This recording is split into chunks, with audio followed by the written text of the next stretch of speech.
Բարևձեզ Factor TV հյուրը անվտանգային քաղաքականության հետազոտական կենտրոնի հիմնադիր քաղաքագետ Արեգ Քոչինյանն է, ողջույն պարոն Քոչինյան։ Հայաստանի եւ Ադրբեջանի միջև վերջնական համաձայնագիրը ստորագրելու պես Թուրքիան նույնպես արագ կկարգավորի հարաբերությունները Հայաստանի հետ։ Սա նորություն չէր Թուրքիայի արտգործնախարարի հայտարարությունը, բայց նորությունն է խոսքի երկրորդ մասը, պարոն Քոչինյան։ Ըստ նրա Անկարան ակնկալում է, որ Հայաստանի եւ Ադրբեջանի միջև վերջնական համաձայնագիր կստորագրվի հաջորդ տարվա առաջին կեսին։ Մի տեսակ զարմանալի է, որ թուրքական ԱԳՆ-ն կոնկրետ ժամկետ է ասում, ընդ որում ժամկետ է ասում, որ այսպես առաջին հայացքից տարբերվում է Ադրբեջանի հավանական ժամկետին, որովհետեւ ասում են փոխեք սահմանադրությունը նոր։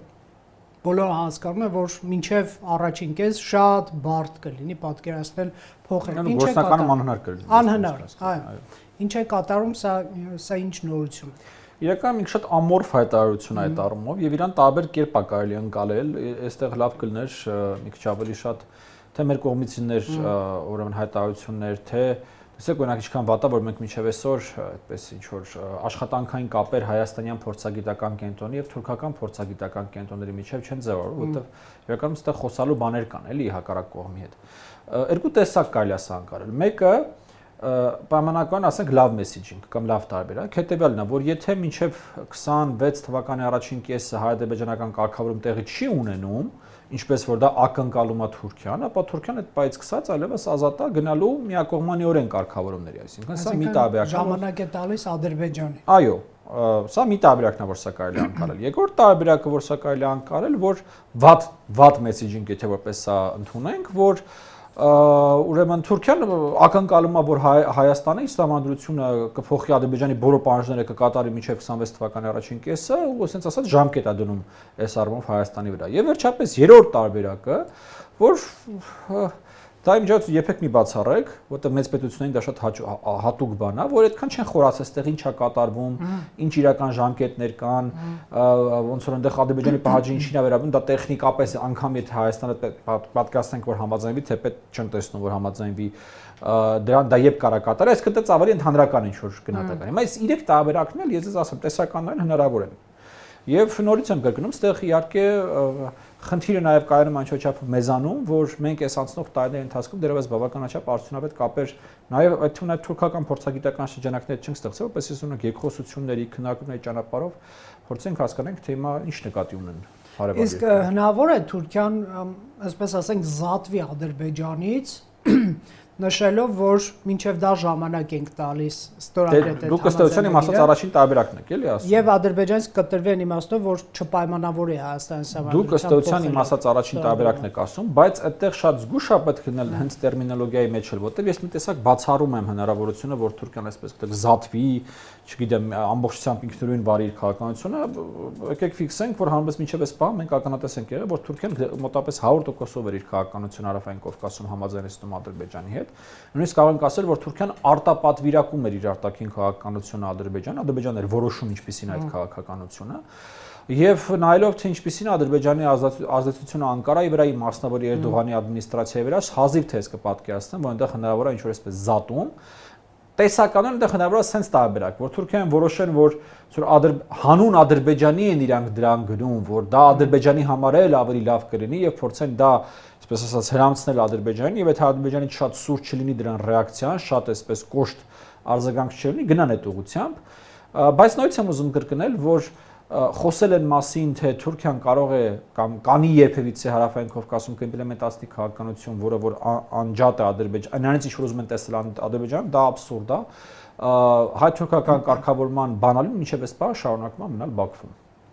Մի տարբերակ էլ, բայց ընդհանրապես ենթադրություն է, պնդում չի, խնդրում եմ, որ մեկը վերջնական ինչ-որ բան չհամարի, իսկ հնարավոր է Թուրքիան եւ Ադրբեջանը,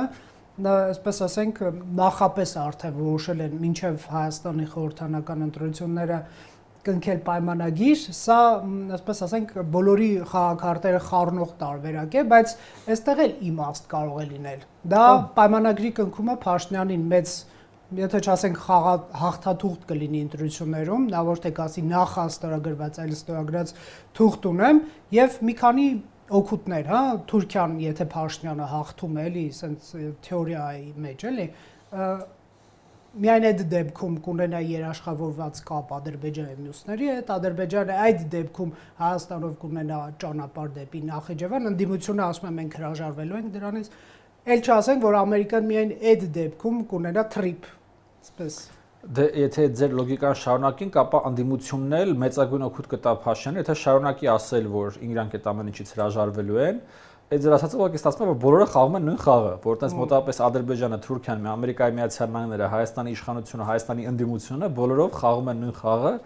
Մի քիչ դժվար է դա պատկերացնել քաղաքականության մեջ շատ Չէ, կարող է օգտագործում են ընդդիմության այդ դիրքավորումը, որ նրանք ասում են ամեն ինչից հրաժարվելու ենք, ինչ որ դուք կարծում եք, որ այդքան պոտենցիալ կա ոնց որ տենց բաներ անել։ Չգիտեմ, ես միշտ քաղաքականության մեջ կողմ եմ པարզ բացատրություններին։ Դա դեք ինչ որ չափով փորձից, ինչ որ չափով տեսնելով թե ինչա տեղի ունենում բարձրագույն մակարդակում բանակցություններում եւ այլն, ես ակնատեսն եմ եղել բազմիցս, որ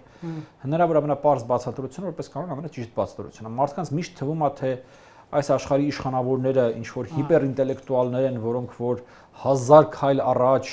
ամեն ինչ պլանավորում են, ամեն ինչ գիտեն, ամեն ինչ ոնց որ sense բան արի, բայց Թրամփը կոտրեց այդ կարծրատիպը ինձ թվում է։ Հենց դա որ մենակ Թրամփը, ուղղակի Թրամփի դեպքում դա այսպես շատ ավելի ցուցադրական է, շատ ավելի ակնհայտ է։ Մեջների անկեղծը նա։ Մեջների անկեղծը նա է։ Դրա համար ես նորից կասեմ, որ գիտեք, այդպես է դավադրություններ, չգիտեմ, բազմաքայլանի ինչ որ sense բաներ շատ հազվադեպ է լինում միջազգային հարաբերությունների եւ քաղաքականության մեջ։ Շատ լավ։ Ես լսեցի տարբեր, այսպես ասենք, պատկերացումներ, վերապահումներ, վստահ դուք էլ այս օրերին այս հարցեն շատ եք պատասխանել։ Ի վերջո, ինչու Հայաստանի իշխանությունը ԱՄՆ-ի հետ գնաց այս ապաշրջափակմանը, չէ՞ որ կարող էր միայնակ գնալ, ասենք, եւ այն օգուտները մաքսային եւ տրանզիտի վճարները, որ լինելու են, չէր կիսի։ ԱՄՆ-ի իմաստը որն է եւ սրան հաջող որպես շահանակություն ասում է ինչու մենք գրգռեցինք Իրանին, Ռուսաստան, նրանք այսօր այո թույլ են, բայց վաղը կարող է հզորանան եւ գան մեր հետևից, Ես չգիտեմ ով ինչը հասկանում ասելով գրգռել բառը կամ գրգռելը ոնց են վերլուծում, բայց օրինակ Իրանի դեպքում ես գրգռվածություն այլևս չեմ տեսնում, ինձ թվում է Իրանը ամբողջությամբ տեղավորվեց եւ ընկալեց այն ինչ որ Հայաստանը արել է։ Ռուսաստանի պարագան մեկ այլ է, բայց Ռուսաստանից հիմա խոսանք։ Հիմա մինչեւ այդ տեսեք ինչու ԱՄՆ-ի հետ, եթե ոչ մենակ։ Շատ լավ։ Եկեք ֆիքսենք մի բան, որ անցնող համարյա 2 տարիների ընթացքում հայ-ադրբեջանական հարաբերություններում մի հարց որևէ կերպ տեղից չէր շարժվում։ Եթե օրինակ խաղաղության համաձայնագիրը գնում էր առաջ, դելիմիտացիան դեմարկացիան գնում էր առաջ, կոմունիկացիաների թեմայով մենք բանի մեջ էինք, բլոկի մեջ էինք, առաջընթաց չկար։ Իմ կարծիքով առաջընթաց չկար այն պարզ պատճառով, որ գիտեք, բանակցությունների մեջ sense տերմին կա՝ դիրքորոշում, չգիտեմ, ցանկություն եւ իրական հետաքրքրություն կամ կարիք, հա, այն ինչ որ այդ կողմը իրականում ուզում է, ինչի կարիքը ինքը իրականում ունի եւ մնացած այն ջուրը, ասենց ասենք։ Հիմա իմ կարծիքով Ադրբեջանում այսպես համարում էին, որ իրենց կարիքը դա անվտանգ եւ կայուն ճանապարհն է դեպի Նախիջևան, որը կախված չի լինի այլևս ապագայում օրինակ համար Հայաստանում իշխանափոխություններից, հայ-ադրբեջանական հարաբերությունների կոնյունկտուրայից եւ այլն եւ այլն։ Դրա համար մի պահ կա իրանք խոսում էին այդ բանից արտատարածքային ճանապարհից։ Ես հիշում եմ ժամանակ կար, երբ Ադրբեջանը շատ ուղիղ ասում են, մենք ուզում ենք արտատարածքային ճանապարհ։ Այդ փուլը եղել է։ Հետո իրանք հասկացան միջազգային հանրության շատ կոշտ ռեակցիան դրան, իրանք սկսեցին ասել մենք սխալ եք մեզ հասկացել, մենք արտատարածքային ճանապարհ չենք ուզում, ինչ որ բաղադրիչներ էին սկսում ասել, որ ուզում ենք այս, որ ասում են դա հանգարց չընկալեք դա արտատարածքային միջանցք, բայց այդ բաղադրիչները որ իրար գումարում էր, դառնում էր բառացիորեն արտատարածքային միջանցք, հա։ Հետո սկսեցին խոսել այդ անխոչնդոտ ճանապարհից, այդ անխոչնդոտ ճանապարհը ասելով Ադրբեջանում հասկանում էին մի բան, որը որ աշխարհում ուրիշ ոչ մեկ անխոչնդոտ ճանապարհ ասելով չէր հասկանում այդ նույն բանը։ Հիմա այս բոլորը ինչից էր գալիս, որ ինձ թվում է իրանց կարիքը, իրանց ընկալման պայ դա էր, որ անվտանգ եւ կայուն ճանապարհ դեպի Նախիջևան։ Հիմա այդ նույն արդյունքին ըստ էության հնարավոր էր հասնել մեկ այլ ճանապարհով։ Եթե այս պատմության մեջ լիներ մեկ այլ երրորդ խոշոր խաղացող, որը կտար ինչ-ինչ երաշխիքներ։ Այդ երաշխիքները կարելի լինի, ինչպես որ օրինակ թրիփի դեպքում է, ներդրումների ճանապարհով, որ այ Միացյալ Նահանգները անում է այսպիսի ներդրումներ եւ այսքան տարվա համար երաշխավորում է, որ այդ ճանապարհը լինում է անվտանգ եւ կայուն։ Կներեք, որ ընդհանրում հիշեք, այսինքն Միացյալ Նահանգների գալը ոչ միայն հայկական կողմից է դիտարկվում ինչ որ անուղղակի անվտանգային ներկայություն, երաշխիք, այդտեղ 1000 մի բառ կարելի է օգտագործել, այլև Ադրբեջանի։ Այո, բայց հենց դրա համար է ես ասում, որ իրականում թրիփը դա ինչ որ առումով այդ win-win, հաղթանակ եզրահանգումներ, հա, բանակցությունների։ Եվ դրա պատճառով կողմերը բավականին այսպես ողջավորված, ուրախ եւ երկու կողմերում մենք այդ փաստաթղթի ստորագրումից հետո բավականին դրական փոփոխություններ ենք տեսնում։ Օրինակի մենք տեսնում ենք, որ ադրբեջանական Telegram ալիքներում, այսպես մեդիա դաշտում բավականին լուրջ փոփոխություններ կան Հայաստանի նկատմամբ լուսաբանումների, այսպես պրոյեկտների վերաբերյալ իրենց պատկերացումների, խոսքը կոմունիկացիոն պրոյեկտների մասին է եւ այլ։ Հիմա մենք պետք է նաեւ ֆիքսենք ձեր այդ, որ այս խոսակցությունը ինքը sense մի հատ վերցրած ճանապարհի մասին չի։ Փաստաթղթերը, որոնք որ ստորագրվել են եւ խոսակցությունը, որը որ գնացել է, ինքը գնացել է կոմունիկացիաների ապաշրջափակման մասին։ Այսինքն մենք այստեղ խոսում ենք ոչ թե մի հատ ճանապարհի կառուցման մասին, որը պետք է կապի Նախիջևան Ադրբեջանին, այլ մենք խոսում ենք ընդհանուր կոմունիկացիաների ապաշրջափակման մասին եւ այդ համատեքստում մեկ ճանապարհի, որը որ պետք է կապի Նախիջևանը Ադրբեջանը եւ որտեղ որ պետք է լինեն ամերիկյան ներդրումներ, որոնք ինչ որ չափով բերում են հավելյալ անվտանգության շերտ այդ խոսակցության մեջ։ Եվ Հայաստանի համար բնականաբար այս խոսակցության մեջ հետաքրքիր մասը մնացյալ կոմունիկացիաների ապաշրջափակումն է։ Ու գիտեք, մի բան էլ եկեք ֆիքսենք, որ մենք հիմա մի հատ բանում ենք ապրում, այսպես միջանկյալ փուլում ենք ապրում, երբ որ քաղաքական պայմանավորվածությունները կան, բայց դետալացված, այսպես տեխնիկական պայմանագրերը, կանոնադրությունը եւ այլն դրանք դեռևս չկան։ Եվ սա շատ լավ պահ է այն պատեհապաշտ մարդկանց համար, չգիտեմ, անգլերենում շատ լավ արտահայտություն կա attention whore, բան ուշադրության յալվար երևի թե sense, եթե մի քիչ փափուկ թարգմանենք հայերեն, այդ մարդկանց համար, չգիտեք, sense հնարավորինս շատ դավադրապաշտական տեսություններ մշակել, հնարավորինս շատ պանիկա փորձել առաջացնել։ Օգնում է անխոչնդոտ բառի գոյությունը։ Համաձայն եմ, այդ անխոչնդոտ բառն հեսա գանք։ Բայց այս պահը մարդիկ, այդ իմ ասած այդպիսի մարդիկ փորձում են մաքսիմալ առումով օգտագործել, հասկանալով, որ ընդամենը 1, 2, 3 ամսվա ընթացքում այս թեման մարելու է եւ իրանք այլևս հնարավորություն չեն ունենալու այս թեմայի հաշվին պարազիտանալու։ Ինչպես օրինակ դա եղավ Ծիծեռնակաբերդի վերանորոգումը, հիշում եք, այն առաջին 2 օրվա ընթացքում ինչքան մարդ պարազիտացավ այդ թեմայով։ Գնում էին այնտեղ ինչ որ լացում էին, բան էին անում, բա այս մեր Ծիծեռնակաբերդը թուրքերի պատվերով քանդում են, բան ինչ որ ճարտարապետներ էին այնտեղ հայտնել։ Դե հիմա կնիքից մասիսն է անհետացել Փաշինյանը որոշումը, բայց դրանից էլ կխոսենք։ Դրանից երբ կխոսենք։ Հիմա ինչ վերաբերյալ անխոչնդոտ բառ են, տեսեք, նույնից եմ ուզում կգնել, որ այն ընթերցումը, որը որ կա Ադրբեջանում եւ որը որ թունավորել է ամբողջ խոսակցությունը այս թեմայով կողմերի միջև, աշխարհում այլևս ոչ միտեղ չկա, ոչ միտեղ անխոչնդոտ բառը այն ընկալումը չունի, որը որ ունի Ադրբեջանում եւ որը որ ունի Հայաստանում փորձագիտական եւ անդիմադիր դաշտի մի մասը։ Մենք ԵԱՏՄ-ով ունենք անխոչնդոտ շարժերի ուրեմն մեր արժեվ դրված պահանջ, մենք ունենք համաշխարհային առևտրի ուրեմն կազմակերպության անդամակցերից նման ուրեմն պահանջ բավարարելու պարտավորություն։ Ալիևի եւ Ադրբեջանի նախորդ հայտարարությունները, որոնք հենց այդ եմ ասում, որ այդ հայտարարությունները իրենք այնքան են թունավորել բանակցային գործընթացը, որ հիմա այդ անխոչնդոտ բառը որ լսում ենք, մեր մոտ արդեն ալերգիա է առաջանում։ Հիմա էլ այդ բառը։ Մինչդեռ տեսեք, մենք ինչ պետք է ձեր ֆիքսենք։ Անխոչնդոտ բառը ինչ է նշանակում, որ օրինակի համար թոֆի կանոնով մի հատ ադրբեջանցի գալիս է Հայաստանի սահմանին կանգնում է, ասում է սա իմ անձնագիրն է, այս ձեր վճարումն է, ես ուզում եմ մեքենայով անցնեմ Հայաստանի այն մյուս կողմը գնամ Նախիջևան, ընդունում եմ ձեր օրենսդրությունը, պարտավորվում եմ ձեր ուրեմն ռեժիմները, օրենքները, ամեն ինչ հարգել, խնդրեմ ինձ թույլ տա գնամ այնտեղ։ Այ եթե այդքանից հետո մենք իրան ասենք, չէ, որ անը թոֆիկ է, մենք էս թույլ չենք տալու Հայաստանի տարածք գործել, այ դա արդեն կլինի խոչընդոտ, որ երբ որ քո ամբողջ օրենսդրական դաշտը, քո բոլոր պրոցեդուրաները, պրոտոկոլները, այդ մարդը պատրաստ է, ընդունում է, պատրաստ է այդպես անել, դու իրան մեկը չես թույլ տալի։ Այլ դա կլինի արդեն խոչընդոտ է, հասկանում եք։ Այ անխոչընդոտը սենց է պետք ընկալել։ Հիմա առաջիկա 3 ամիսներին մեր աշխատանքը ինչ է պետք լինի, որ Ամերիկայի Միացյալ Նահանգների հետ իդեպ սա, եթե չեմ սխալվում, 4-րդ կետն է հռչակագրի, որտեղ ֆիքսվում է, որ Հայաստանն ու Ամերիկայի Միացյալ Նահանգները պետք է դետալները միմյանց միջև բանակցեն, թե ինչպեսին պետք է լինի կոմունիկացիոն ուրեմն այս հանգույցի։ Բայց Ադրբեջանը ընդունելու է այդ դետալները։ Ադրբեջանը ստորագրել է արդեն այդ փաստաթղթի տակ։ Տեսեք զարմանալի է, որ նա պատվիրակի Ադրբեջանը, պատվիրակի Հայաստանը եւ ԱՄՆ-ին գնացեք ինչ որոշեք, ես համաձայն եմ։ Ստորագրել է այդ փաստաթղթի տակ։ Մի տարօրինակ է, թե տարօրինակ չի, բայց 4-րդ կետով նախատեսված է, որ Հայաստանը Միացյալ Նահանգները պարտավորվում են հնարավորինս կարճ ժամկետներում բոլոր դետալները իրար հետ համաձայնեցնել։ Դե կնեք պարոն Քոչարյան, այդ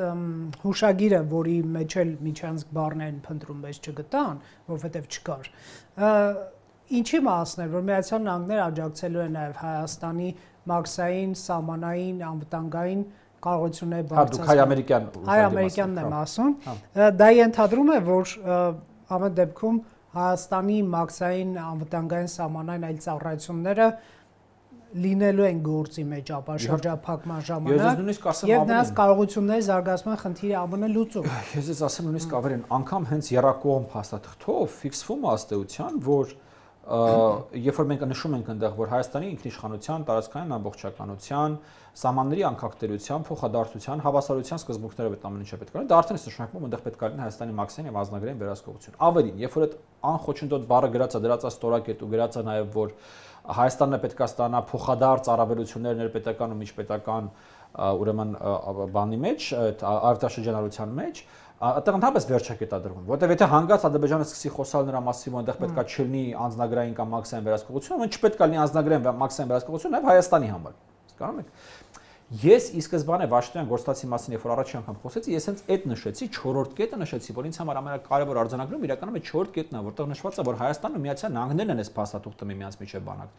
նկատի ունեմ դետալները, միմյանց միջև այլևս բանակցելու, որ Ադրբեջանը դրա տակ ստորագրել է, հասկանում եք։ Հիմա տեսեք ինչ է ստացվում, որ մենք Միացյալ Նահանգներում ունենք դեռևս տնային աշխատանքները, որը մինչև այս պահը չեն կարել։ Իդեպ պետքա ֆիքսենք, որ 1 ամսից ավել է անցել ու առանձնապես աշխատանք այս ուղղությամբ չենք տեսնում։ Բայց կարևոր է նշել, որ պատվիրակությունները եկել են, բան, բայց այս ամեն ինչը պետք է 45 միլիոն տարի ավելի արագացնել, այո։ Իդեպ ես եթե չեմ սխալվում, ընդհանուր առմամբ նախնական գնահատականացույց էր տալիս, որ Մեղրիով երկաթգիծը կառուցելը պետք է արժենա մոտավորապես $250 միլիոն,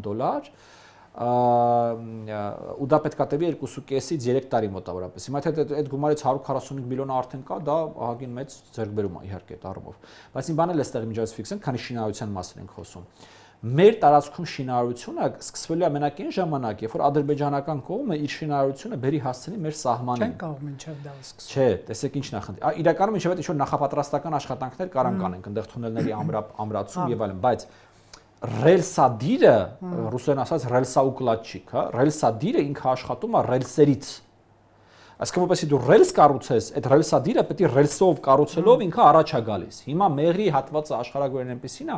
որ այնտեղ այդ երկաթգիծը պետք է կառուցվի, yanից արևելքիլ է Ադրբեջանը, yanից արևմուտքիլ է Ադրբեջանը։ Եվ մենք կամ Նախիջևանից պետք է այդ կառուցելով գա հասնի Հայաստանի սահման, մենք այդ ռելսադիրը օրինակի համար վարձով վերցնենք կամ գնենք։ Կամ մարտհամակային Ադրբեջանի կողմից ինքը պետք է կառուցելով գա հասնի մեր սահման, մենք դա իրանցից վարձակալենք կամ գնենք, մեր հատվածը կառուցենք։ Հասկանում եք, այսինքն առանց իրանց մեր սահման հասնելու մենք այդտեղ բուր ռելսը կառուցելը չենք կարողանալու անենք։ Մենք այնտեղ նույնիսկ եմ ասում, կանանք հողաշինական, ամրաշինական, այնտեղ թունելների ամրացման, բայց հենց ռելսը դրվելու է այդ պայս սկսած։ Իրանք էլ եթե ի սկզբանե հայտարարում էին, որ այս տարվա ավարտին պետք է հասցնեն սահման, օրինակ ես նայում եմ, բայց վերջին շաբաթներին այլևս հայտարարությունները փոխվել են, որ դա կլինի եկող տարվա 26 թվականի կեսերին, որ իրանք կբերեն կհասցնեն դա մեր սահմանին։ Դուք հիշում եք, որ այնտեղ ամբողջ ըստ էության Ղարաբաղի այդ հարավով անցնող Արաքսի հովտով անցնող այդ երկաթգիծը գոյություն չուներ, հիմա Ադրբեջանը դա նորից հասարակում ոնց որ եւ մեր տարածքում գոյություն չունի, մենք մերն էլ ենք թալանել։ Ինչ որ մի բան էս թվում է, որ նույն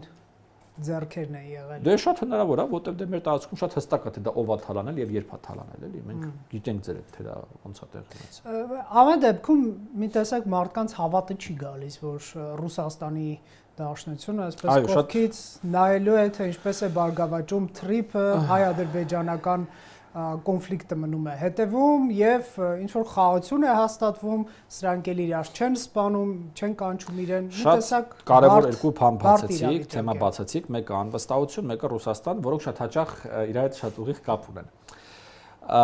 Անվստահությունը մենակ Ռուսաստանի հետ չի կապված, ինձ թվում է, որ ռուսները ամեն ինչ անելու են, որ սա տեղի չունենա, նաև խորը անվստահություն կա Ադրբեջանի հանդեպ, խորը անվստահություն կա Թուրքիայի հանդեպ, նաև անվստահություն կա Միացյալ Նահանգների եւ այս ադմինիստրացիայի հանդեպ, այդ բոլորը շատ տեղին է եւ շատ ճիշտ է։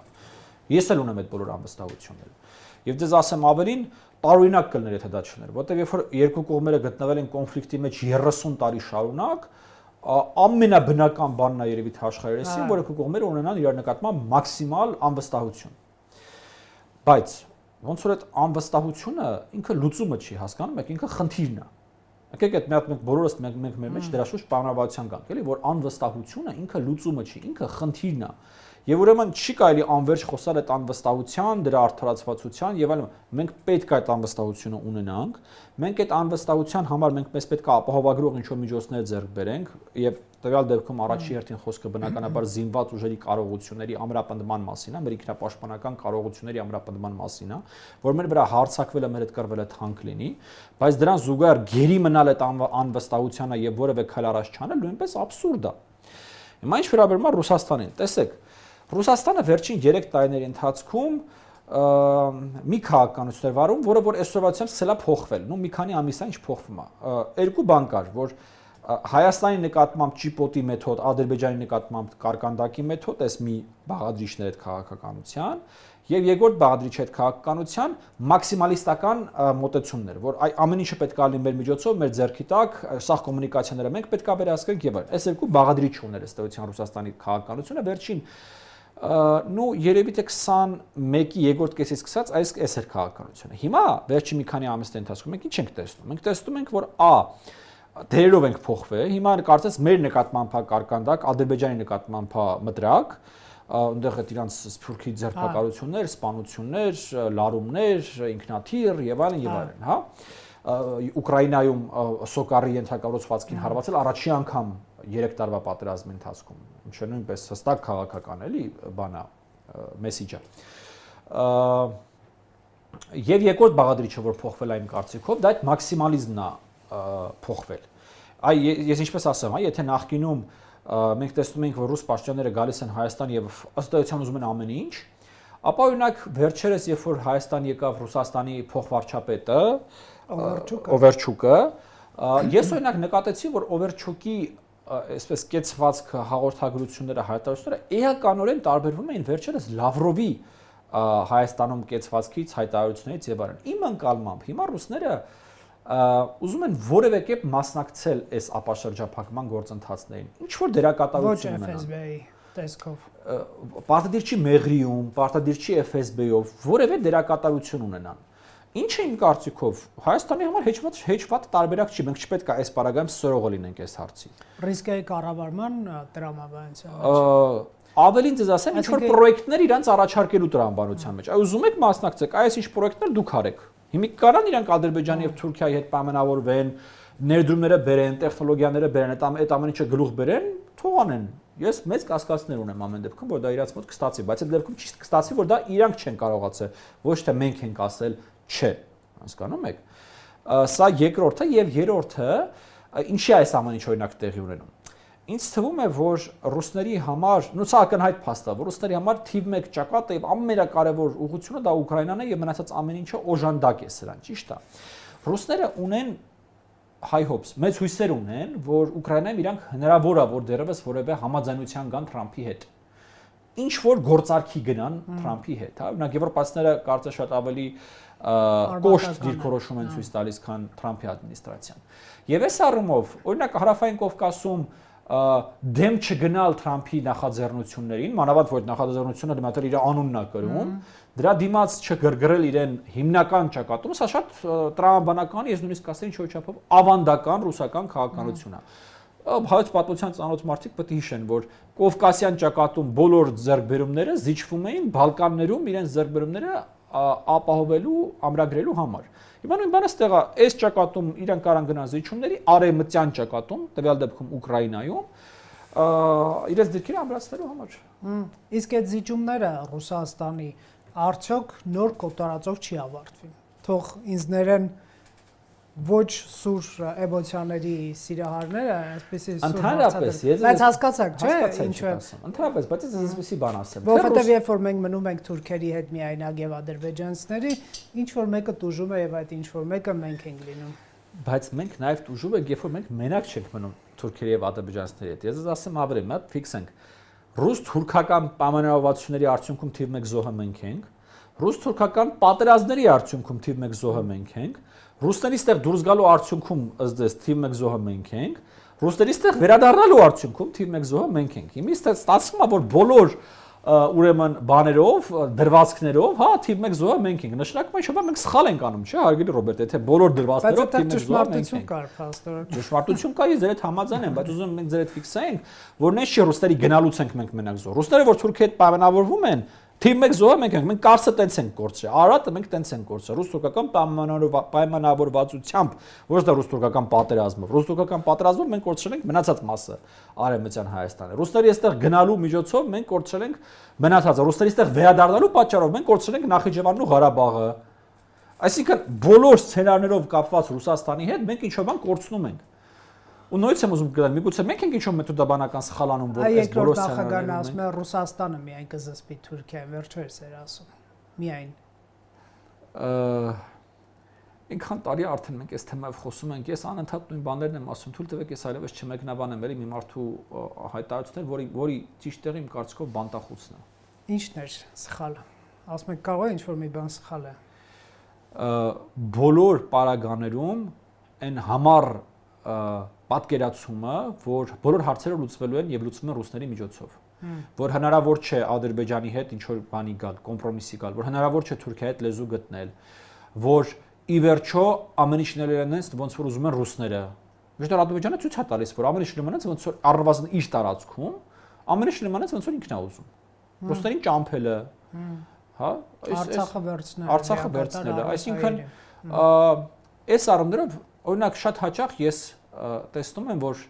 սա երևի թե հատկապես վերաբերվում է առաջին նախագահին եւ նրա շրջապատին,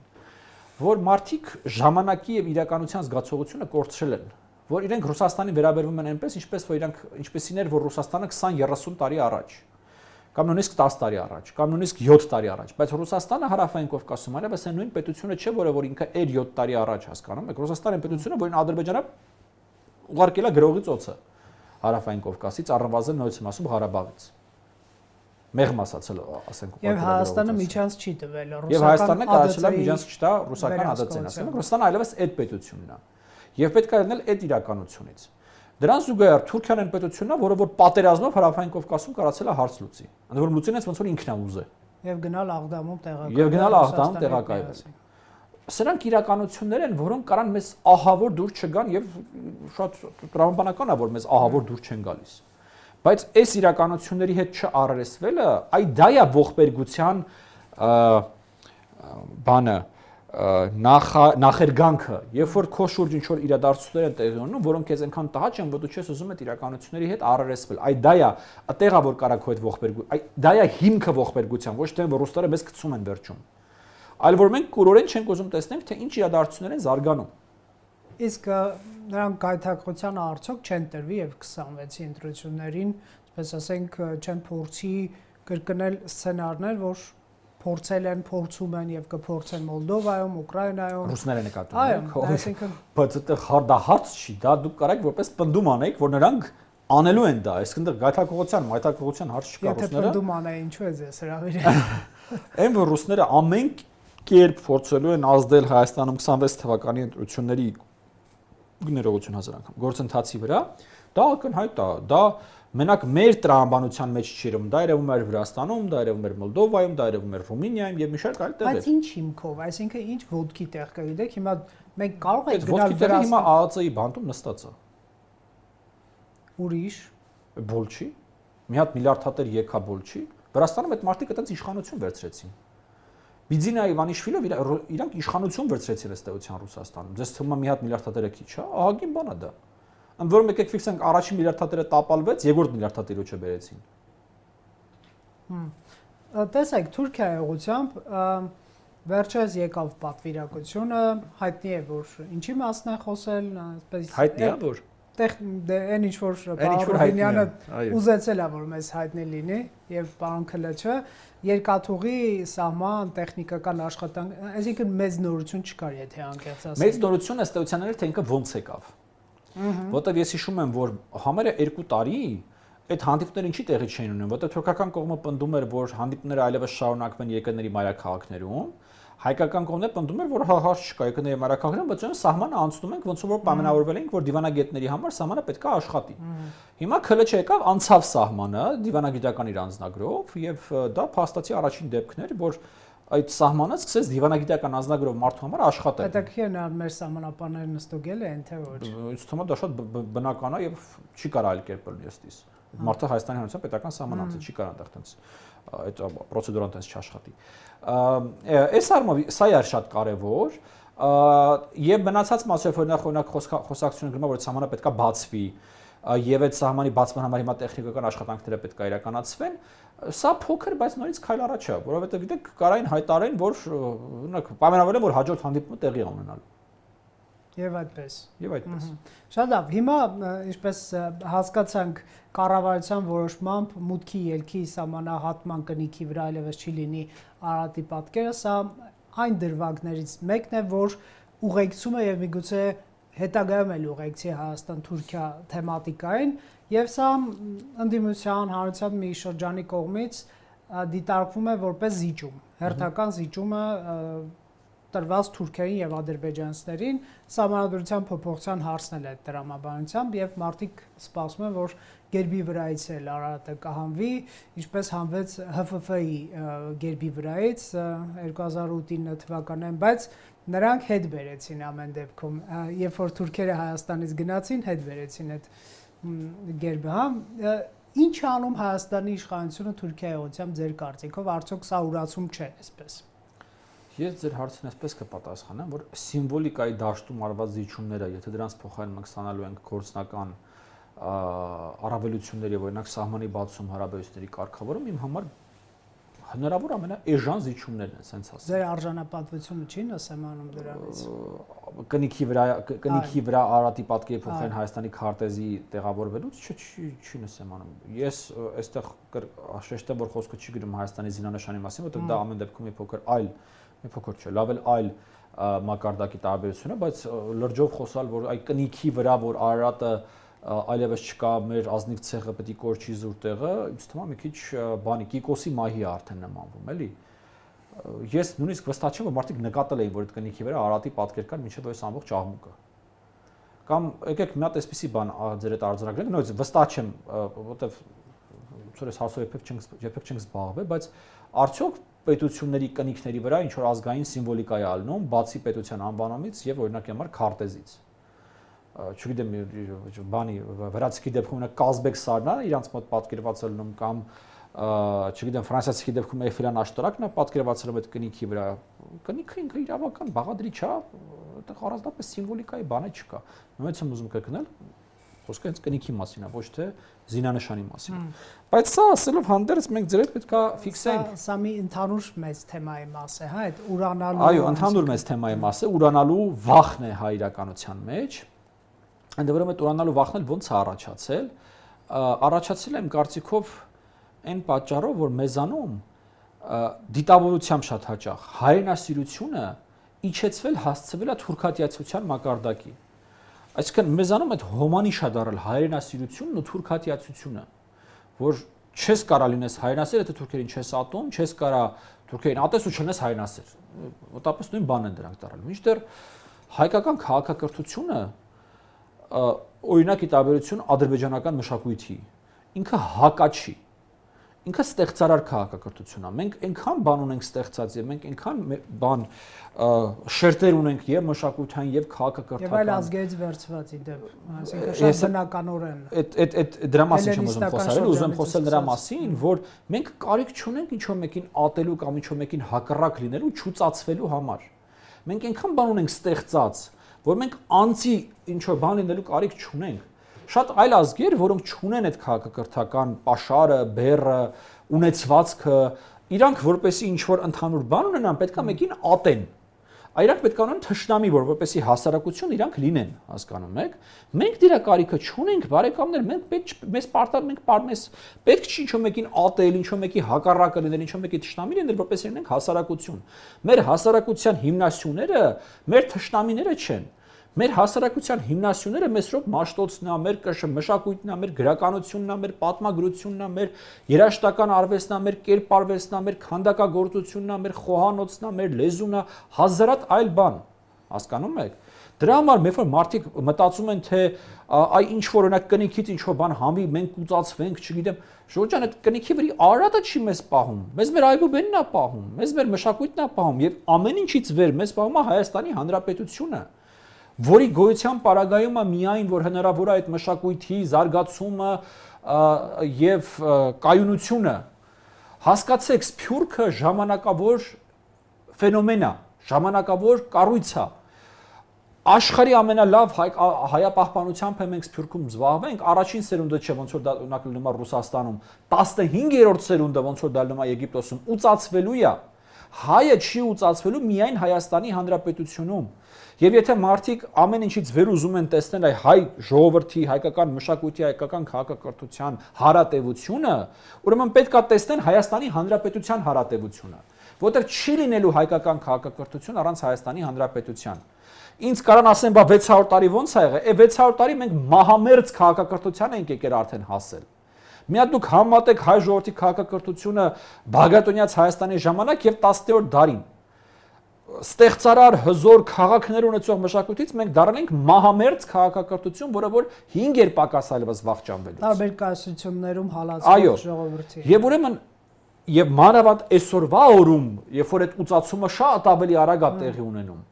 հայկական քաղաքակրթությունը, հայկական մշակույթը շատ գրոտեսկային, ասեմ, հայու գենը, որ ավելի པարզ լինի ինչի մասին եմ խոսում, հնարավոր է միայն Հայաստանի Հանրապետության պարագային։ Բայց տեսեք, այստեղ իրոք, եթե քո պետությունը գոյություն չունի, քո ազգի գոյության ինստիտուցիոնալ մեխանիզմը բացակայում է։ Դու կլինես ԱՄՆ-ում, Ֆրանսիայում, Թուրքիայում, թե Ճապոնիայում, նրանք են քո ճակատագրի որոշում եւ նրանք պարտավոր չեն քեզ հայերեն սովորեցնել եւ այլն, հա։ Բայց այստեղ մի ուրիշ բան էլ կա, ասես ասենք, սկսել նրանց հետ հարաբերվել, պարոն Քոչարյան, թուրքերի եւ ադրբեջանցիների հավասար այնպես այն դեպքում, երբ որ դու հավասար չես։ Քո ռեսուրսներով պատերազմում պարտությամբ եւ այլն։ Սրան գումարված այն ատելությունը թշնամանքը, որ 3 ժողովուրդների միջև կա, իրար նկատմամբ, նրանք մեր նկատմամբ, մենք իրենց նկատմամբ եւ դա իրականում շատ օբյեկտիվ փաստերի վրա։ Այո, դա շատ օբյեկտիվ փաստեր է։ Դա հորինված չի։ Դա հորինված չի եւ ընդ որում մենք էլ շատ մեծ հիմքեր ունենք այդ ատելություն ունենալու համար։ Աշխարհում շատ քիչ ժողովուրդ են, եթե ընդհանրապես ենթարկվել այնպեսի ցեղասպանության, ինչպեսին որ մենք ենք ենթարկվել։ Եվ 2-3 տարի առաջ էթնիկ զոհում է տեղի ունեցել։ Այսինքն տեսեք, որևէ մեկը ոնց անցում կատարել, հա, որ Ռոբերտ ջան, բարդ շատ բարդ։ Մեզ սպասվում է երևի թե ամենաբարդ ուրեմն անցումներից մեկը, որովհետև նույնիսկ եմ ասում, նման մակարդակի ատելություն եւ թշնամանք, որը որ հիմա կա, երևի թե աշխարհի երեսին շատ քիչ տեղ է եղել։ Երեկում սպանում էր, վաղը պետք է առևտուր անես։ Ասում են քո ղեկավարները, տեսակ մարդիկ չեն ուզում։ Այո, բայց եկեք դա ֆիքսենք, իմ ջայս բայց ծառայությունից ծառայություն, հիմա ես վստահ եմ մարդիկ կլինեն, կասեն սա ուզում է Թուրքիայի հետ ախպերություն անի։ Ժողովուրդ ջան, հարաբերությունների կարգավորումը ախպերություն անելը չի։ Այդ անդերը սև ու սպիտակ չի, մեկը կամ քո թշնամին չի կամ ախպերը, այնտեղ 1500 հատ ուրիշ տարբերակ կա, թե ինքը քո ինչն է։ Մրցակիցներ էլ կարող եք լինել, ովքեր իրար չեն սպանում։ Իհարկե։ Ինչպես որ աշխարհում մեծամասնությունն է ըստ էության։ Մեր կոնֆլիկտի բոլոր ունիկալություններով հանդերձ, ամբողջ ծանրությամբ հանդերձ, ամբողջ դժվարությամբ հանդերձ, եկեք ֆիքսենք, որ աշխարհում բոլոր կոնֆլիկտները ի վերջո հանգուցալուծվում են։ 100-ամյա պատերազմը Միացյալ Թագավորության եւ Ֆրանսիայի միջև ավարտվել է։ 100-ամյա պատերազմը։ Բայց մենք ինչու պետք է ցավալի ճանապարհով գնանք։ Մեր պետության ինչին է պետք Թուրքիայի, Ադրբեջանի հետ ունենալ կարգավորված հարաբերություն։ Շատ լավ հարց եք տալիս։ Այն պարզ պատճառով, որ առանց այդ հարաբերությունների այստեղ հարատև պետություն չի լինելու։ Ոնց։ Ասեմ ոնց։ Մենք մեր սահմանների 80%-ը կիսում ենք Ադրբեջանի եւ Թուրքիայի հետ։ Չի կարա մի պետություն լինի հարատև, քանի դեռ իր սահմանների 80%-ը բլոկադայի տակ են։ Այդտեղ տնտեսություն չի զարգանալու, այդտեղ պետություն չի զարգանալու։ Մինչև այս վերջին շրջանը մեր պետության ռազմավարությունը ըստ էության որն է եղել խորքային,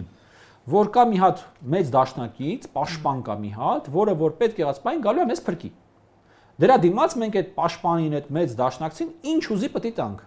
Մեր երկաթգծերը ուզի պետք է տանք, մեր հեծը ուզի պետք է տանք, մեր տնտեսության արտադրող հիմնական հզորությունները պետք է ուզի պետք է տանք, հրազդան ջեկը ուզի պետք է տանք, ինչ ուզի պետք է տանք, որտեղ ինքը մեր փրկիչն է։ Բայց 2020-ին, 21-ին, 22-ին, 23-ին անընդհատ մեկը հետևից պարզվում է, որ փրկիչը մեր փրկիչը չի, ինքը չի գալու մեզ փրկի։